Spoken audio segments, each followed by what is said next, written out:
December 16, 1944. Ardennes Forest, Belgium. The morning fog hung so thick that Lieutenant James Crawford could barely see 10 meters beyond his disabled Churchill tank, its left track blown apart by a German Panzerfaust round, black smoke pouring from the engine compartment into air already heavy with the smell of burning rubber and diesel fuel. His crew had escaped, 3 men scrambling into the forest while German infantry advanced through the trees, their voices calling to each other in sharp, efficient bursts. Crawford had stayed behind, trying desperately to destroy the tank's radio equipment and codebooks before capture, his hands shaking as he worked the incendiary charges. Too slow. A German soldier appeared at the turret hatch, rifle pointed directly at Crawford's chest, shouting commands in a language Crawford barely understood. This was the end. 23 years old, a tank officer from Manchester, about to be shot or captured during the opening hours of Germany's final desperate offensive. But the German soldier, a Feldwebel perhaps 40 years old with a face carved by exhaustion and something that might have been mercy, lowered his rifle slightly, gestured toward the forest, and spoke 2 words in accented English. Go. Run. Crawford stared, unable to process what was happening, until the German repeated the gesture more urgently. Run, before others come. James Crawford had been trained at the Royal Armoured Corps training facility in Bovington, educated in the technical operation of Churchill tanks and the tactical principles of armored warfare. His instructors had emphasized the impersonal nature of mechanized combat. Tank crews fought other machines, engaged targets at distances that made individual humanity invisible, operated within steel cocoons that insulated them from the immediate visceral reality of killing. This was considered psychologically preferable to infantry combat, where soldiers saw faces, heard screams, confronted the direct consequences of violence. Tank warfare was cleaner, more technical, almost abstract. The reality Crawford encountered in France and Belgium contradicted this comfortable abstraction. Tanks broke down constantly, requiring crews to dismount and work in the open. They were ambushed by infantry armed with Panzerfausts and magnetic mines, forced into close-quarters combat where the mechanical distance collapsed. Crawford had lost crew members, his original gunner killed by shrapnel when their tank was hit near Caen. His radio operator burned when a penetrating shell ignited ammunition. He had killed German soldiers at close range when his tank overran an infantry position, had seen bodies crushed beneath his treads, had watched men burn inside disabled panzers. War was not abstract. It was immediate, brutal, and deeply personal. The German Feldwebel who spared his life embodied a contradiction Crawford's training had not prepared him for. Enemy soldiers were supposed to be fanatics, true believers in Nazi ideology, committed to fighting to the death. Intelligence briefings emphasized German determination, their professional competence, the danger of underestimating their capabilities.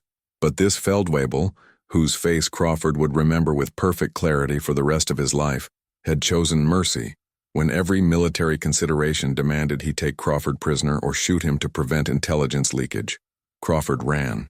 Stumbling through the forest, disoriented by fog and fear, he eventually found British lines, reported his tank's loss, underwent debriefing by intelligence officers who were skeptical of his story. "A German just let you go?" the captain asked, his tone suggesting disbelief. "In the middle of their offensive, when they're capturing prisoners for intelligence, he just waved you away?" Crawford insisted it was true, though he could barely believe it himself. Why would an enemy soldier spare him? Compassion? War weariness? Recognition of shared humanity despite uniforms? He had no answers, only the memory of that weathered face and the 2 words, go, run. The Ardennes Offensive, later called the Battle of the Bulge, lasted 6 weeks and cost over 19,000 American lives, thousands more British and German casualties. Crawford returned to combat after 3 days, assigned to a replacement tank and crew, fighting through the German retreat as Allied forces contained, and then reversed the offensive. He participated in the Rhine crossing, the final push into Germany, the gradual collapse of organized resistance. The war ended in May 1945 with Germany's unconditional surrender. Throughout those final months, Crawford found himself watching German prisoners, studying faces, searching unconsciously for the Feldwebel who had spared him. He never found him. The Wehrmacht units that had launched the Ardennes offensive were scattered, destroyed, their survivors dispersed to POW camps across Europe. The chaos of Germany's collapse made systematic searching impossible. Millions of soldiers moving, surrendering, dying, disappearing into the ruins of their defeated nation. Crawford was demobilized in August 1945, returned to Manchester, found work as a mechanical engineer in a factory producing industrial machinery. He married his pre-war girlfriend Margaret, a nurse who had served with the Queen Alexandra's Imperial Military Nursing Service. They had 2 children, built a comfortable middle-class life in a nation exhausted by 6 years of war, but determined to rebuild. Crawford rarely spoke about his combat experiences. His wife knew the basic facts but not the emotional details, not the nightmares that woke him sweating, not the guilt he carried about crew members who had died while he survived. But the German Feldwebel haunted him, not as trauma or horror but as a question. Why? What had motivated that moment of mercy? Had the Germans survived the war? Did he remember sparing a British officer in the Ardennes fog? Did it matter to him? Or was it simply one small decision in a war full of choices, forgotten as soon as made? The question became an obsession slowly, gradually, building over years rather than erupting immediately. In the 1950s, Crawford began reading about German military units that had fought in the Ardennes, searching for clues about which unit might have encountered his disabled tank. He learned German through evening classes at the local technical college, motivated initially by practical interest in reading technical manuals, but increasingly by the desire to understand the people who had been his enemies, to find the man who had let him live. The search intensified in the 1960s as West Germany stabilized and documentary records became accessible. Crawford wrote to the German military archives in Freiburg, providing the date, location, and circumstances of his encounter. The response, arriving months later, was both helpful and discouraging. Multiple German units had operated in that sector during December 16 to 17, 1944, including elements of the 1st SS Panzer Division, the 12th SS Panzer Division, and several Volksgrenadier divisions. Without knowing the specific unit or the Feldwebel's name, identification was nearly impossible. The archives noted that many personnel records had been destroyed during the war's final chaos, that thousands of soldiers had been killed in the Ardennes fighting or died during the retreat into Germany. Crawford refined his approach. He joined veterans organizations, both British and international groups, that facilitated contact between former enemies. He attended reunions in Belgium where British and German veterans gathered at battlefields, sharing memories, seeking reconciliation. These meetings were emotionally complex. Men who had tried to kill each other sitting together, drinking beer, showing photographs of grandchildren, acknowledging shared suffering. Some British veterans refused to participate, considered fraternization with former enemies to be betrayal. Others, like Crawford, saw it as necessary healing, a way to transform war's enmity into peace's understanding. At one such reunion in 1968, Crawford met a former German tank commander named Klaus Becker, who had fought in the Ardennes. Becker listened to Crawford's story, then offered insight. In December 1944, many of us knew the war was lost. We were fighting because orders required it, because we feared punishment for desertion, because we didn't know what else to do. But individual soldiers made individual choices. Some followed orders rigidly. Some found ways to show mercy when possible. Your Feldwebel was probably an older soldier, perhaps a veteran of the Eastern Front, someone who had seen enough death and wanted to spare one more life before the war ended. The interpretation resonated with Crawford. The Feldwebel's face had shown exhaustion, a weariness suggesting years of combat rather than fresh enthusiasm.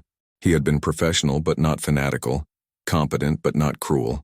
He had exercised judgment in a moment when rigid adherence to orders would have meant Crawford's death or capture.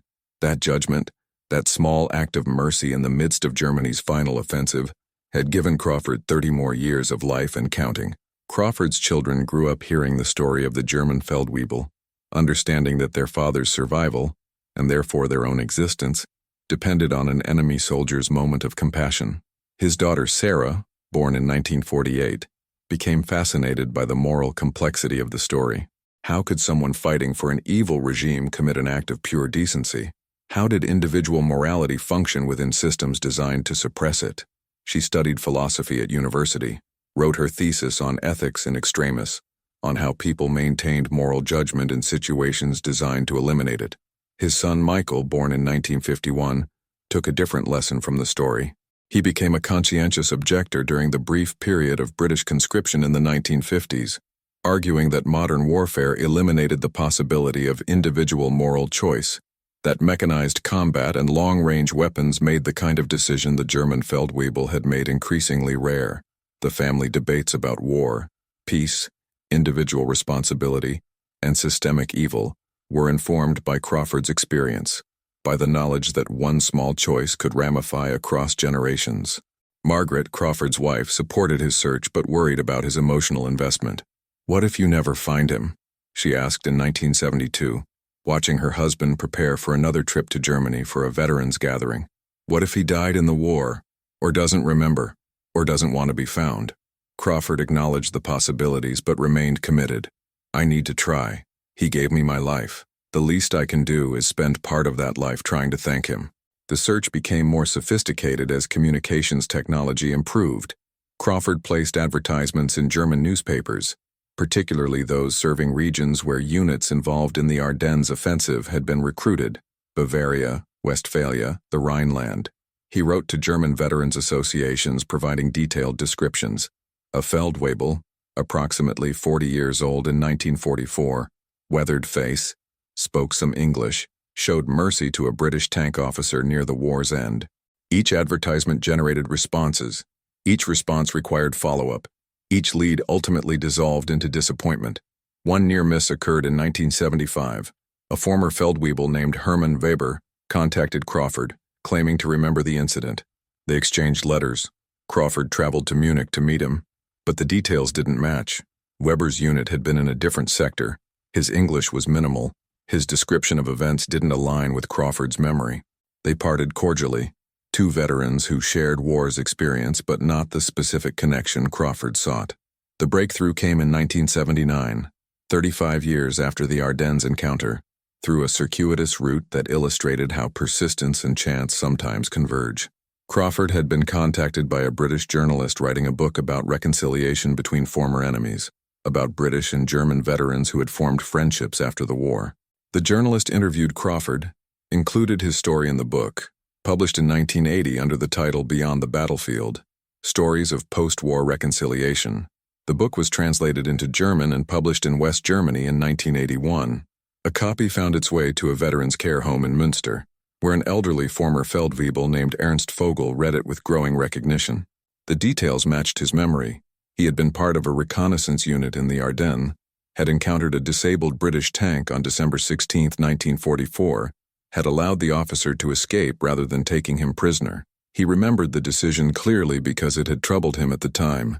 He had violated orders, risked court-martial if discovered, acted on impulse driven by exhaustion, and the conviction that one more prisoner would change nothing. Vogel wrote to the book's publisher, asking them to forward his letter to Crawford. The letter arriving in Manchester in March 1982 was brief. "Dear Lieutenant Crawford, I read your story in the book about reconciliation. I believe I am the Feldwebel who let you live in the Ardennes. I was with Panzer Aufklärungsabteilung 1, 1st SS Panzer Reconnaissance Battalion, advancing through fog when we encountered your disabled tank. I told you to run because I was tired of taking prisoners, tired of the war, tired of killing. You were young and the war was ending, and I saw no reason to take one more life when so many had already been taken. If you wish to meet, I live in Münster and would welcome the chance to speak with the man whose life I spared. Ernst Vogel." Crawford's hands trembled as he read the letter. After 38 years of searching, occasional leads and constant disappointments, he had found the man. Or rather, the man had found him, drawn out by a book neither of them had planned to read. The conjunction of persistence, publication, and chance had finally created connection across the decades since their 5-minute encounter in the Belgian fog. Crawford wrote back immediately, confirming details only the two of them would know: the position of the tank, the thick fog, the exact English words Vogel had used. Vogel responded with additional confirmation. Crawford had been wearing a beret rather than helmet, had been holding what appeared to be papers or documents, had stared at Vogel with an expression of disbelief when told to run. The details matched perfectly. They arranged to meet in June 1982 in Münster at Vogel's care home. Crawford traveled with his wife Margaret and daughter Sarah, who wanted to witness the reunion, to meet the man whose decision had made her existence possible. The care home was modest but comfortable, serving elderly veterans who needed assistance but remained mentally sharp. Vogel was waiting in the common room, 81 years old, using a wheelchair due to arthritis, his face even more weathered than Crawford remembered but unmistakably the same person. They sat looking at each other for a long moment. Two elderly men whose lives had intersected for 5 minutes 38 years earlier, whose brief encounter had shaped everything that followed for one of them. Crawford spoke first, in German learned specifically for this moment. "Herr Vogel, I have spent 38 years looking for you. Thank you for my life." Vogel's eyes filled with tears. "I did not think anyone would remember. It was such a small thing, one decision in a war full of decisions. I have wondered sometimes what happened to you, whether you survived the war, but I never imagined you would search for me." Crawford reached out, grasped Vogel's hand. "Small to you perhaps, everything to me. I have a wife, 2 children, 4 grandchildren, all existing because you chose mercy in a moment when cruelty was easier." Vogel shook his head slowly. "Mercy was not difficult. Killing you would have been difficult. Another pointless death in a pointless offensive that we knew was doomed. I was tired, Lieutenant. So tired of war. Letting you live was the only decent thing I could do that day." He paused, looking at Margaret and Sarah. "Your family. May I meet them?" Crawford introduced his wife and daughter, explained that Sarah existed only because of Vogel's decision. Sarah embraced the elderly German, thanking him for her father's life, for her own existence, overcome with emotion at meeting the man whose judgment call had created her family's reality. They spent 3 days in Münster. Crawford and his family visiting Vogel daily, learning his story, understanding the context that had shaped his decision in the Ardennes fog. Vogel had been drafted in 1939, had served in Poland, France, and Russia, had survived the Eastern Front's horrors, had been transferred west in late 1944 as Germany scraped together forces for the Ardennes offensive. He had witnessed atrocities, had been ordered to participate in actions that haunted him still, had navigated the impossible moral terrain of being a decent man, serving an evil regime. "I was not a Nazi," Vogel said carefully, his English halting but understandable. "I never joined the party, never believed the ideology. But I was German, and when war came, I was drafted, and I served because refusing meant death. This does not excuse what I did, what I witnessed, what I failed to prevent. But it explains perhaps why, when I had the choice to show mercy, I took it. Small acts of decency in an indecent war. This was all I could do." Crawford listened without judgment, recognizing the complexity Vogel described. "You made a choice that saved my life. That's what matters to me. Whatever else happened in the war, whatever else you did or didn't do, you chose humanity in that moment. That choice echoes across decades." Vogel nodded slowly. "After the war, I spent 2 years in British captivity. I was treated well, better than I deserved given what our regime had done. When I was released in 1947, I returned to Münster and worked as a carpenter, rebuilding houses in a city that had been bombed to ruins. I married, had 3 children, tried to live quietly. I never spoke much about the war. What was there to say? That I survived while millions died? That I served a criminal regime? That I occasionally showed mercy but mostly just followed orders?" The conversation continued across those 3 days, 2 veterans sharing their experiences, their families connecting, building relationship based on a 5-minute encounter that had saved one life and troubled the conscience of another. Vogel's children visited, met Crawford, expressed gratitude that their father's moment of mercy had produced something good, that one decent act could be acknowledged and celebrated, despite the larger context of horror and defeat. The reunion generated media attention. Newspapers in Britain and Germany covered the story. Television news programs interviewed both men. The narrative of reconciliation and persistent gratitude resonated with audiences weary of Cold War tensions and hungry for evidence that former enemies could become friends. Crawford and Vogel were invited to speak at schools, veterans gatherings, peace organizations. Their story used to illustrate the importance of individual moral choice, the possibility of mercy even in war, the value of seeking connection across historical divides. But the most profound impact was personal rather than public. Crawford, who had carried the weight of survival guilt for decades, wondering why he had lived when crew members died, what made his life worth saving, found a measure of peace. Vogel had not spared him because of any special quality or deserving, but simply because mercy was possible in that moment and Vogel had chosen it. The randomness was somehow comforting. Crawford's survival was not about merit or destiny, just one tired soldier making a decent choice. Vogel, conversely, found redemption he had not sought but desperately needed. He had lived with the knowledge that he had served a criminal regime, had participated in a war of aggression and genocide, had been complicit in horrors through his service even when he personally did not commit atrocities. The guilt was permanent, irreducible. But knowing that his one act of mercy had produced Crawford's family, had created lives and love and connection, gave him something to balance against the weight of shame. Not forgiveness, he did not seek that, did not believe he deserved it, but acknowledgement that he had been capable of goodness despite serving evil. The two families began regular exchanges.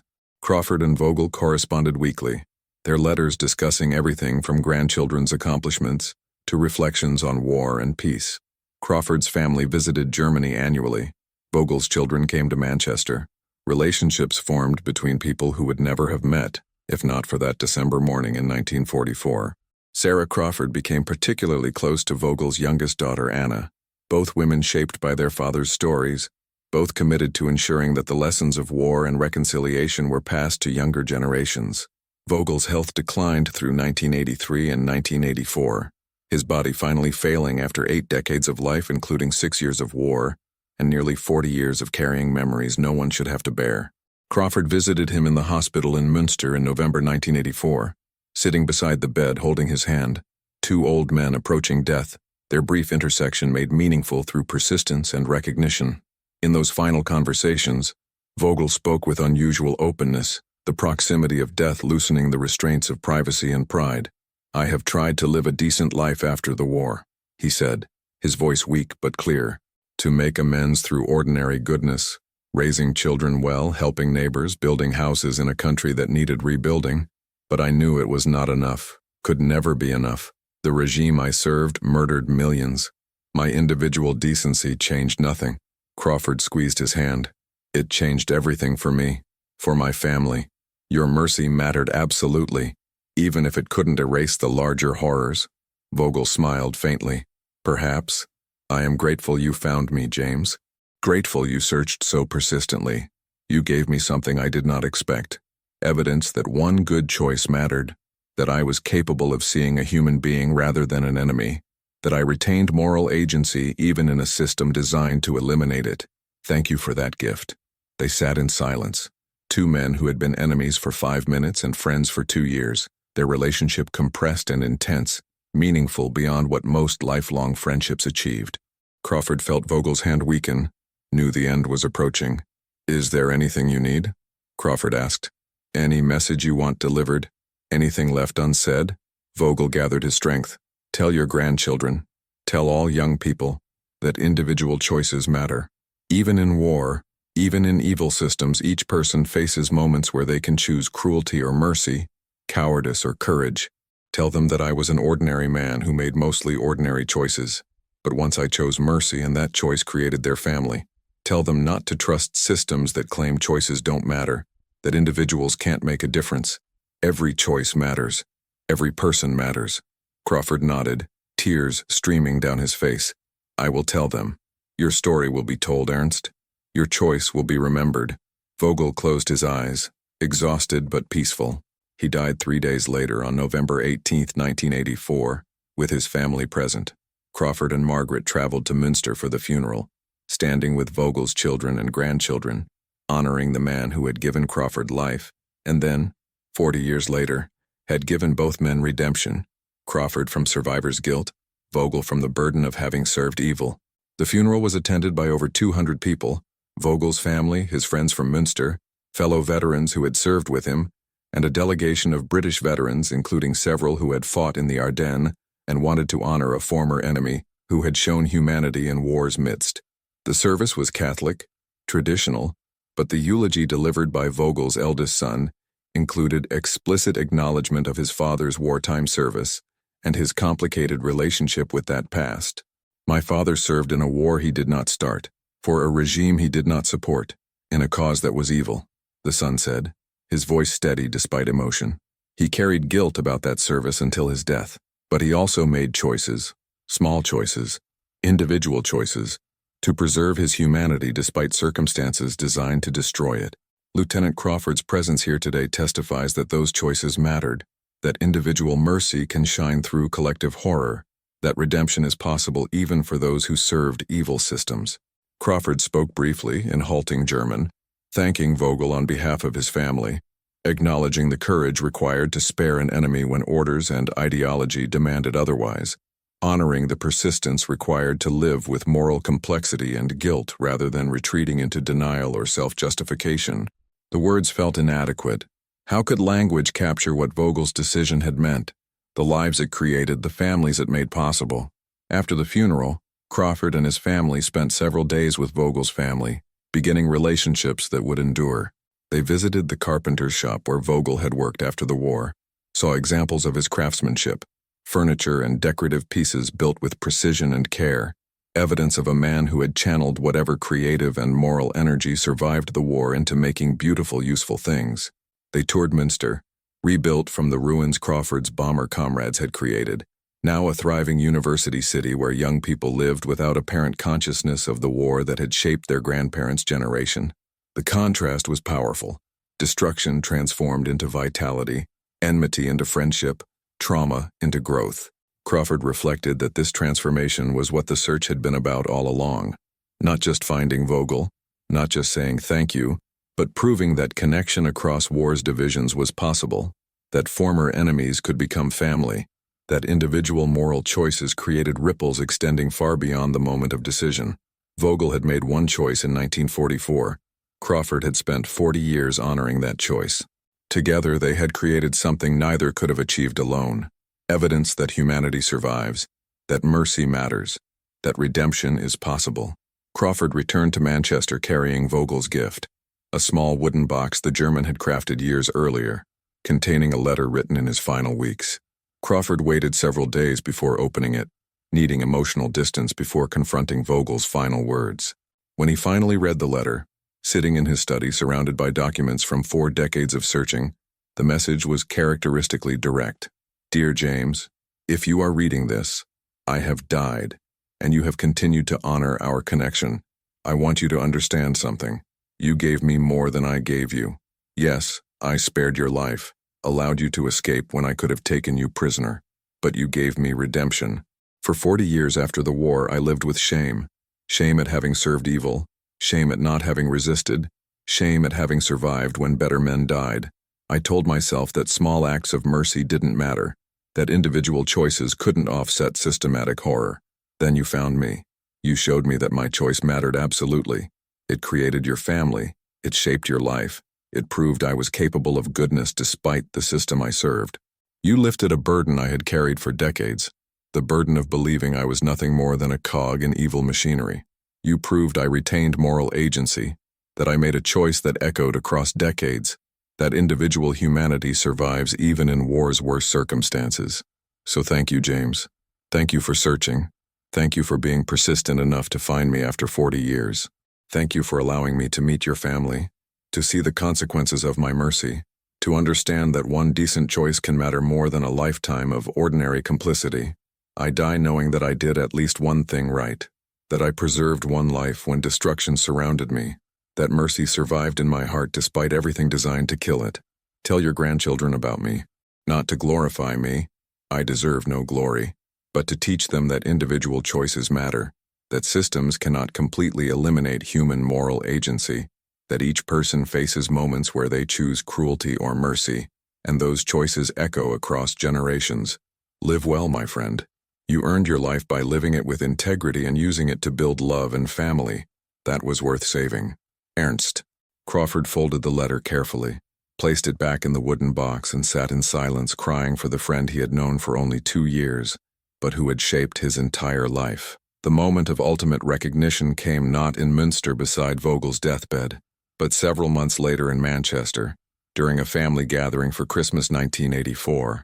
Crawford's children and grandchildren had assembled, 3 generations spanning from Crawford himself, now 73, to his youngest grandchild, age 4. As they gathered for dinner, Crawford looked around the table, counting faces, calculating the lives that existed because Ernst Vogel had said 2 words in the Ardennes fog 40 years earlier. His daughter Sarah noticed his expression, recognized the emotion building in him. "Dad, are you all right?" Crawford nodded, unable to speak immediately. When he found his voice, he addressed the entire family. "I want you all to understand what we're celebrating tonight. Not just Christmas, not just family, but the miracle of existence itself. Each of you," he gestured around the table, "exists because a tired German soldier chose mercy in December 1944. He could have shot me. He could have taken me prisoner. Instead, he told me to run." He pulled out the wooden box, showed them Vogel's letter, read portions aloud. The grandchildren listened with varying degrees of attention, the older ones absorbed, the younger ones restless. But something of the story's importance penetrated even to the youngest. Crawford's grandson, Thomas, age 12, asked the question that crystallized everything. "Grandpa, if Herr Vogel had captured you instead of letting you go, would we still exist?" Crawford shook his head. "No, Thomas. I would have spent the war in a POW camp, probably would have survived, but I would have returned to England months later, would have encountered different circumstances, might have married someone else, or no one at all. Your grandmother and I met because I was demobilized in August 1945 at a specific time and place. Change that timing, and we might never have met. Certainly your mother wouldn't exist as she is, and you wouldn't exist at all. Every person at this table owes their existence to Ernst Vogel's mercy." The weight of that reality settled over the family. They were not just celebrating Christmas. They were celebrating the fragile contingency of existence, the way single choices ripple through time, creating entire branches of possibility, the profound debt they owed to a man most of them had never met, a former enemy who had chosen humanity when ideology demanded hatred. James Crawford died in 1993 at age 82, having lived 49 years beyond the morning Ernst Vogel spared him in the Ardennes fog. His obituary, published in British and German newspapers, told the story of his 4-decade search, the reunion with Vogel, the friendship that developed between their families. The story resonated internationally, was featured in documentaries about reconciliation, inspired books and articles about the lasting consequences of individual moral choices made in war's midst. But the real legacy lived in the family itself. The 3 generations descended from Crawford and Margaret, 17 people in total by the time of his death, all owing their existence to Vogel's 2-word command: go, run. Crawford's children and grandchildren maintained relationships with Vogel's descendants, exchanging visits across the Channel, building friendships that transcended the nationalism that had made their ancestors enemies. The families gathered periodically at the site in Belgium where the encounter had occurred, placing flowers at a small memorial they had erected privately, honoring the moment when mercy triumphed over ideology. Sarah Crawford, who had witnessed her father's reunion with Vogel, wrote a book about the experience published in 1995, The Gift of Mercy, One German Soldier's Choice and the Family It Created. The book examined not just her father's story, but the broader question of how individual moral choices function within evil systems, how people maintain humanity despite circumstances designed to destroy it, how the effort to acknowledge and thank those who show us mercy creates meaning and connection across historical divides. Ernst Vogel's wooden box containing his final letter to Crawford became a family heirloom passed down through generations, physical evidence that one moment of decency could echo across decades, that individual choices mattered absolutely despite the machinery of war and ideology, that redemption was possible even for those who served evil systems, if they managed to preserve fragments of humanity and moral judgment. The lesson both men taught was simple but profound, that searching for those who showed us mercy honors both them and ourselves, that expressing gratitude across enemy lines transforms hatred into connection, that refusing to accept war's divisions as permanent creates possibilities for healing neither side could achieve alone. Ernst Vogel made one choice in 1944 that took 5 minutes. James Crawford spent 40 years honoring that choice. Together, they proved that individual humanity survives, that mercy echoes across generations, and that the effort to connect across war's deepest divisions is never wasted.